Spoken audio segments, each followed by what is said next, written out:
Hey everybody, and welcome to today's video.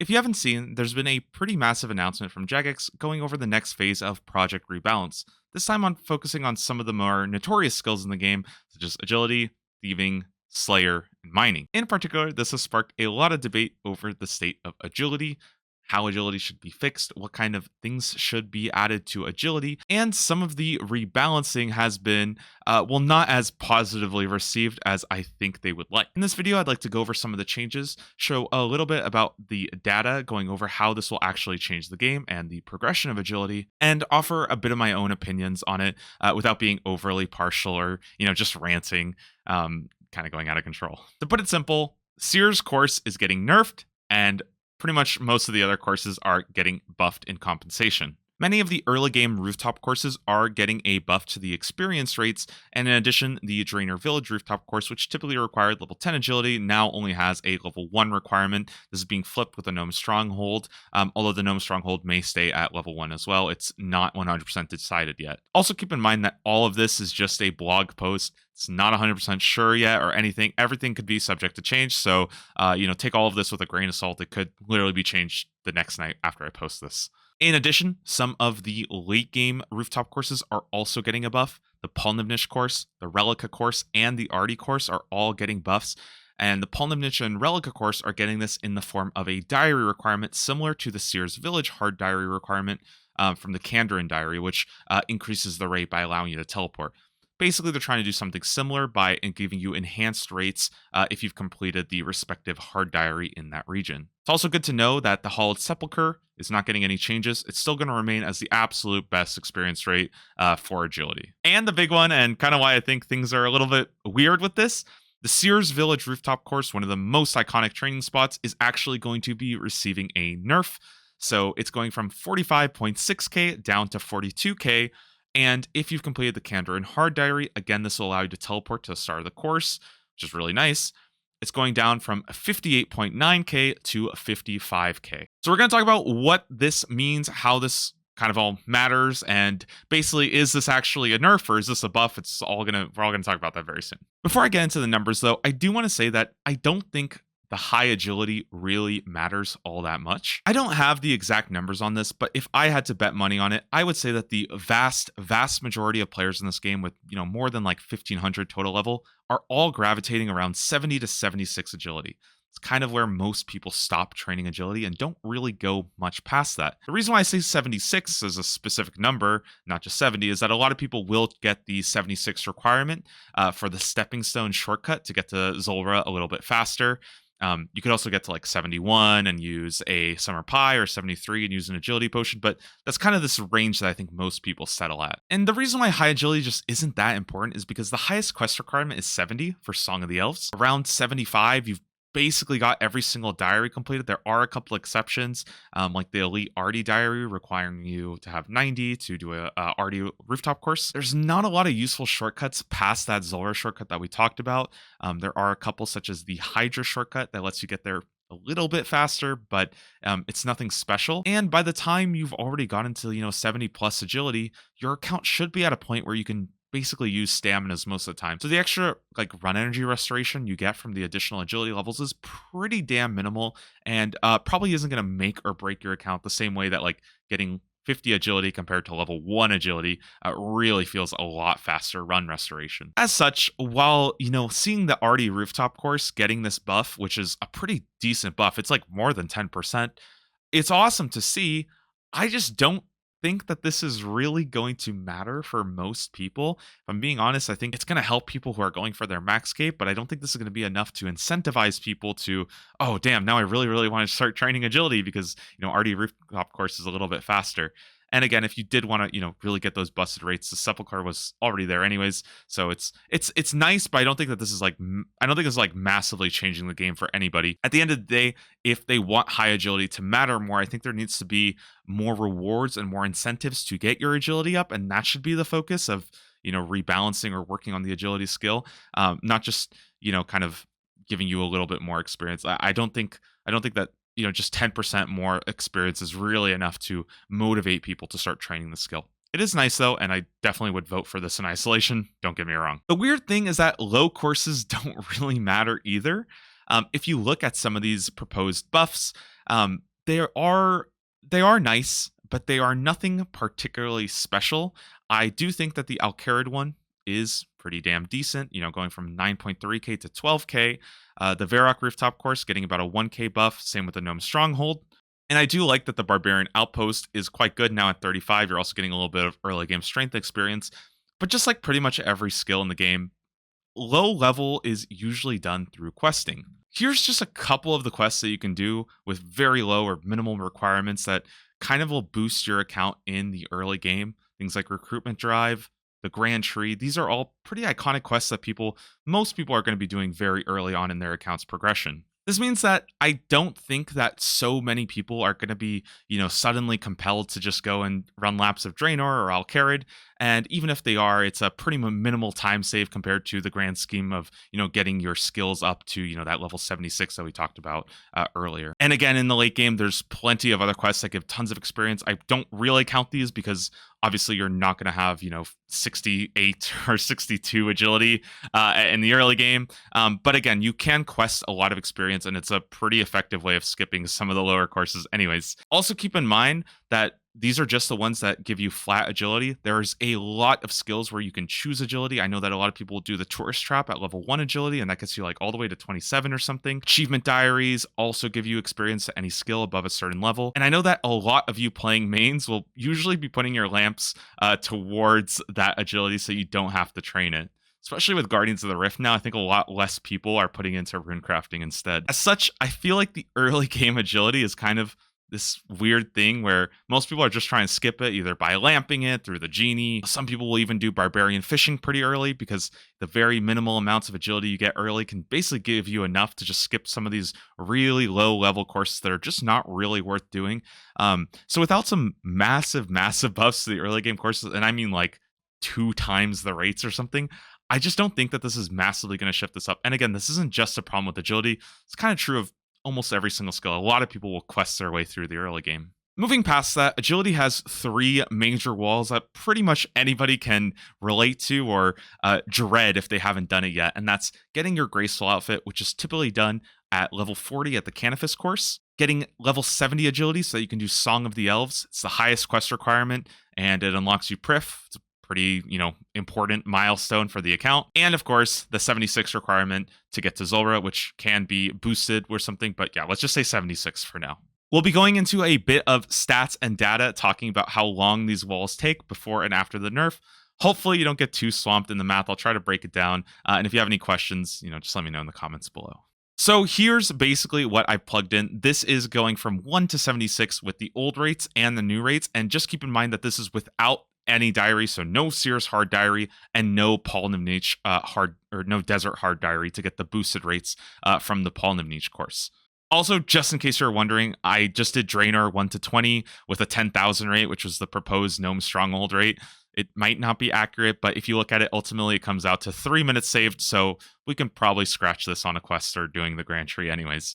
Basically, the important information is that before all this, getting to level 70 took 23.14 hours, and now it's going to take you 22.2 hours, which comes out to 56.4 minutes saved. You can see that the 70 to 76 grind also only saves you 56.4 minutes because it's not changed. Without any diaries, Paul Nimnich was always a better course, and that rate hasn't actually changed. This is great, right? We're saving almost an hour because of these changes. And it gets a little bit better with the diaries. So this is including the Kandarin hard diary, which has a pretty steep requirement. You do need 70 prayer, a couple other smithing requirements, some barbarian assault, which I know you all dread. And with this, you'll be saving 75.6 minutes getting to level 70. In addition, if you're going to 76, you'll be saving 87 minutes total. This does require the Desert Hard Diary though, so again, there is that additional requirement to access, the 60,000 experience rates, which would be the new best at level 70. Oh, and just to clarify, I'm not talking about things like the Sepulcher, the Werewolf course. Those are kind of out of the discussion. This is just sort of the traditional path. However, I did just mention the traditional path, and realistically, most people aren't doing agility from level 1 to 40. Most people are questing it, at least from my experience. And if they are, it ultimately did come down to a pretty minimal time save. So instead, if we just focus on 40 to 76, so we're not including, the 5 10 minutes here and there that you get from like the Al-Kharid course, we just focus on 40 to 76. You can see that without the diary completed, you're going to be saving 32.4 minutes from 40 to 76. It's also important to note, and we'll talk about this a little bit later, but this is assuming you go to Falador at level 50 in both scenarios. I know that most people go Canifis from 40 to 60, and we'll get into that. But for now, just know that this is going Canifis, then Falador, then Seers, and then at 70 to 76, you're just going to Paul of Niche. Again, you don't have the diary completed in this scenario, so you're not doing Candor and Hard past 7. With the diary, it's again a little bit faster. You're saving a little bit more time. 51.6 minutes saved to get to level 70, and then another 11 minutes saved if you've moved on from the Candor and Hard and you're able to go to the Desert Hard and do the Paul of Niche course. Now, this definitely is faster in total. You're saving, about an hour. And even if we take the previous numbers, about an hour and a half. However, I do want to point out that the 60,000 from the new Paul of Niche course, so this one right here, this new rate, is only 1,000 better than what you would currently be getting at Seers with Candor and Hard done. That's why you're only saving 11 more minutes going from 70 to 76. It's a pretty minor time save because the rate is so tiny compared to the buff. And that's kind of why Seers Village was nerfed such that, Paul of Niche just seems more appealing, I guess, as a step up. Most of the change here is really because the Falador buffs are kind of broken. If we look at some of these changes, you can see that Canifis is getting no touch. The Shazian Advanced course, which I just put in as a reference, is getting like a 2k. It's very, very tiny, but the Falador course is getting a pretty massive jump. It's 8k bonus, which is really, really good. And then Seers is getting nerfed. So in comparison to its, I guess, partners, Falador is looking really damn good. And I totally understand why they're trying to do this. I think they're trying to get people away from just grinding Canifis from 40 to 60, which is kind of what a lot of people do. Offering a pretty crazy experience rate is a pretty compelling incentive. And you can see that 35k, I mean, that's 82% better than 19.2k. It's very good. It's a very, very good rate. It's a huge step up. Personally, I would probably not even touch agility to level 50 if it was this much better at 50 compared to 40. I would just do like quests literally the whole way to 50. So why are people doing Canifis? If you're not aware, the biggest reason why so many people, and this is straight from the agility training page on the OSRS wiki, and you can see it even writes 40 to 50 or 60 at Canifis, because so many people will do this, and that's because even though the experience rates are lower than the Falador course, and I do want to point out that the experience rates here are quite a bit lower than what was listed in the proposed rates. Some of those rates are very, very generous in their blog. I'm not sure if that's just a perfect case scenario where you're not failing any obstacles, or if that's actually what they want to do. But I wouldn't actually expect to get those rates. They seemed a little bit high to me. Regardless, the biggest reason why people are doing Canifis, why they'll stay from 40 to 60, is because it just gives the most marks of grace per hour. Like we talked about earlier, one of the biggest early game walls to doing your agility is getting your full graceful set. And a lot of people will just continue to do Canifis course all the way to basically 60, or basically until they've completed their graceful set, simply because it's giving you more marks of grace. Keep in mind that Falador already gives you more experience per hour as is, and a lot of people still just don't do it because they'd rather get their marks of grace faster. It is like a 15-hour grind or so. It can take a while, and I think a lot of people would rather get that done than go for the absolute most efficient experience possible. There are a couple of other reasons why people like Canifis. Nicer hitboxes. It's a little easier to get a good camera angle, so you're not constantly having to move your camera angle. It's easier to multi-skill. You could high alch or do fletching on it. And a lot of this also applies to why so many people like doing the Seers Village course and not some of the other courses instead. But I think that's a little too subjective, and I can't really analyze that too well. So I'll just kind of leave it at that they're the sort of the quality of life of Canifis and Seers Village also makes them pretty exceptional courses compared to their peers. And just to kind of look at it, I actually took a look at what Canifis is compared to Falador right now. So this is level 50 to 60. It's 172k difference using the current rates. This isn't the new rate. This is the current Falador rate of 27k versus the 19k from Canifis.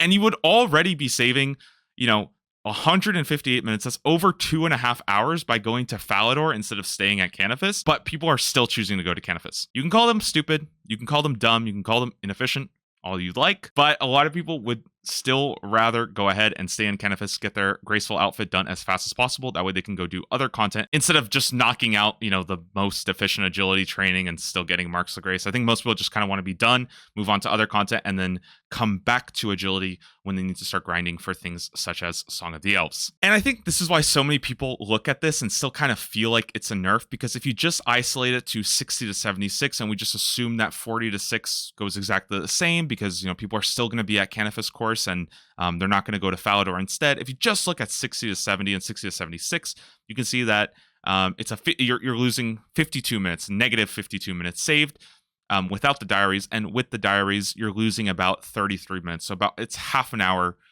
more of a grind that you're going to have to do. So you're going from 7.8 hours to 8.4 hours. And again, that 11-minute time save from the Paul Niche hard course, it's going to essentially make it's 21 minutes slower if you're just looking at that 60 to 76 grind in isolation. The reason why I kind of put this in isolation, I think it's important to look at, is because most people aren't just sitting down at level 1 and grinding agility to 76. They totally could. There's nothing stopping them. But a lot of people are just kind of going for their graceful set and then coming back to it and then doing like the Sears Village grind. There's just so much else that you need to do to even get the Kandarin Hard Diary done that a lot of people just don't really bother touching it too much past graceful. Now, just for some alternate fixes, ways to make this feel a little bit better, I know a lot of people just want to buff experience rates across the board, and honestly, I don't think that's the worst solution when it comes to a skill that is kind of boring and repetitive to train like this. I genuinely do think that you could probably buff every single course by like 2 times, like 200%, and I think a lot of people would still think that this is one of the worst skills in the game.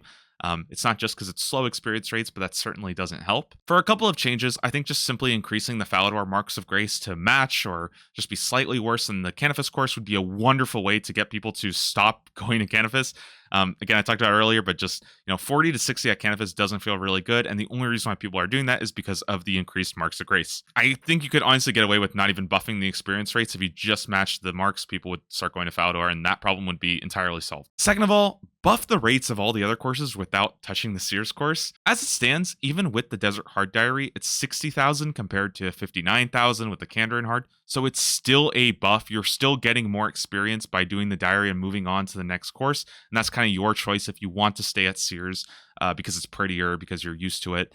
And yeah, I just don't think that it's necessary to nerf the Sears course, because anytime that you incentivize somebody to go to another course by disincentivizing what they currently have, I just don't think that feels very good psychologically, and it just has a bit of resentment. It's kind of like if your favorite coffee store started jacking up all its prices way too much, and so you went to a different one, and you're getting cheaper coffee, and that's good, but it's not really what you want. It kind of just would be better if they just had better coffee. I don't know. You know what I mean? It doesn't feel that. Next up, get rid of the diary requirement for Paul Niche and the Relica courses. I think that these courses could just have better experience rates regardless. They don't need to have a diary requirement attached to them. I really, really love in the blog where they removed a lot of the diary requirements for doing some of the shortcuts, like the wall from Draenor to Port Sarim. I love that they removed that. You don't like, you're probably not going to need a diary requirement for that. But now it feels like it's one step forward and like a step back, because now, once again, getting optimal experience rates is going to require you to do like hard diaries. Kandarin Hard Diary is already a huge roadblock to training agility. 70 prayers is pretty hard. 75 smithing is pretty hard. And the Desert Diary requires you to also kill the Caliphite Queen. A couple other requirements, 65 Slayer. There are a couple of like difficult requirements that I just feel overly prohibitive, and it could be a nice alternative where if you haven't gotten Kandarin Hard Diary done, maybe at like 65, you could just go to Paul Niche and you don't even need the diary and you're getting like 60,000. I think that would be amazing, especially for like Ironmen and stuff like that. If they can't get the 70 prayer requirement, it kind of feels like you just don't really touch agility until you get it. So it's just weird. I feel like Paul Niche has it could be there as like an alternate if you can't do the Kandarin Hard Diary, but if you did the Kandarin Hard Diary, maybe it's comparable again. I don't know. Next up, I think some passive experience for shortcuts could be a really cool way to just like passively train your agility and just over time rack up some experience, so it does feel like you're getting it without running circles mindlessly. This should never be remotely comparable. It shouldn't be like birdhouses where you're just getting a whole ton every time you do a shortcut. But I think what might be really cool is to have some really high level shortcuts that also give you some passive experience when you're doing some of the more common activities in the game, such as the proposed there's a proposed shortcut to skip to the Dagonoth Kings and the Waterbirth Isle. This way, let's say you're like 4 or 5 levels away from that next agility level, maybe now you're a bit more incentivized to actually go for it, because not only is it going to save you time, but it's also going to contribute to some of that passive experience you get when you're going through, your daily rituals, so to speak, the daily content that you'd already be doing every day. And even if you got like 10k agility a day, I don't think that's going to massively break the game. It could be 5k, it could be 2k, I don't really care, but just, add a little bit, or just a little bit of something to it. Next up, I think a lower level sepulcher would be a wonderful addition. I think we've seen with Scurious just how well receptive a difficult and challenging way to get people into some, new skills that they haven't really done before can be. And having a sepulcher around like level 30 or something that can teach people movement. Maybe you need to run around an arena going from pillar to pillar and dodging obstacles and whatnot. That could be a really cool way to give people good experience rates in those lower levels that might even make them a little bit, maybe to think twice about dumping all their experience lamps instead. Sepulcher is one of the coolest things in the game. I think it's a wonderful, wonderful update to agility. And even though it only requires 52 agility, the Sins of the Father requirement is a lot steeper, and I think that's a lot more prohibitive of people actually getting a chance to get into that before they've already completed the 76 agility grind that we've kind of already talked about. And there's not really much reason to go past that unless you're trying to max. Finally, a cool idea I had was to break Graceful into several tiers. There could be an easy, medium, and hard version. And this is basically because I think Graceful is just so dominating in the game. Pretty much everybody's wearing it all the time, and it's really boring and kind of ruins a lot of fashion and seeing what everybody else is wearing. And that's just because it's so easy to get early with virtually no requirements. You basically have to do like Priests in Peril and that's it, and you can go to Canifis and all the other courses are already there for you. There's not really any money sink associated with it. It's literally just head over to Canifis when you're ready, or basically anywhere, and just keep knocking out agility till you're done, and now you have the set. I'm already somebody who thinks Graceful is pretty overrated by most people, but even then, it is like a best in slot piece that you're basically going to be using for your entire account when you're doing like all kinds of content. And I think it's a little ridiculous that you can get it so early, and there's just no side grade or anything for the rest of the game. Kind of the same issue where like Proselyte is just so dominating, and there's just really nothing else that kind of beats it until you're well into the end game. Graceful just has no alternative at all. Instead, if we could break Graceful into like an easy, medium, and hard set, maybe the easy you get from like the first couple of courses before level 50, the medium you're getting from like Seers, Paul Nevnich, and then the late game highest Graceful tier. Maybe that could be like a special reward that you have to upgrade, and you have a special reward from doing like maybe the Brimhaven course, Sepulcher, Arty course. I don't know. There could be some, late game stuff to encourage you to do some of the harder, more intensive content to get like the final upgrade. And I know that a lot of people probably would hate this because they don't want to like their Graceful nerfed, but if you just made the current Graceful like the medium set, and then you added like an easy version, and the hard set was just like an upgrade that added, I don't know, like some stamina regen or just something that made it a little bit cooler. I think there's a lot of exploring there that could be done to, fix the problem with Graceful just kind of being this like wacky item that just everybody uses. Finally, this isn't entirely relevant to the stuff I talked about earlier. I just wanted to go over just a quick couple of other changes they talked about regarding agility. First off, they want to add Marks of Grace to all of the regular agility courses, such as the Penguin, Barbarian, Apatol, etc. I do think it'd be a little bit weird to add this to the Wilderness course, because I believe the poll for Amylase just failed, so that would be kind of awkward. But that being said, I'm kind of impartial towards this change, because I think it really depends on how much you're actually getting. If from the Penguin course you're just getting like 3 or 4 an hour and it's just an extra bonus, I think it's fine, whatever. But if the best place of getting Marks of Grace is going to be like the Penguin course or the Barbarian course or something like that, or Apatol, then I think that sort of takes away from what rooftop courses are sort of for. You're kind of there for the low intensity and Marks of Grace. And finally, and probably the most anticipated change ever, is just removing various points of failure, especially towards the end, such as the Canifis course.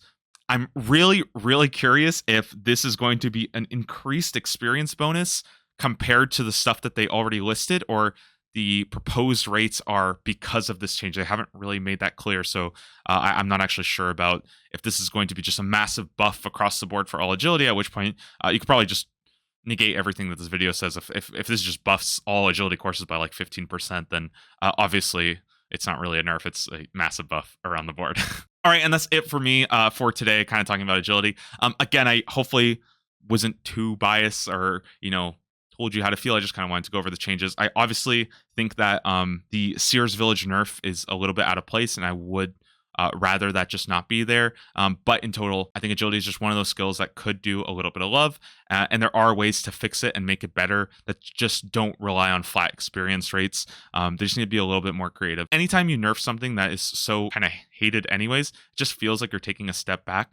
So in my opinion, because this is kind of how I felt this morning when I saw it, as soon as I saw that Sears Village nerf, my brain just checked out. So I really, really hope that's taken a look at and reverted. Otherwise, I don't really see a lot of the stuff passing a poll if it was to get pulled. Thanks again for watching, guys. Let me know your thoughts. I'll see you guys in the next video.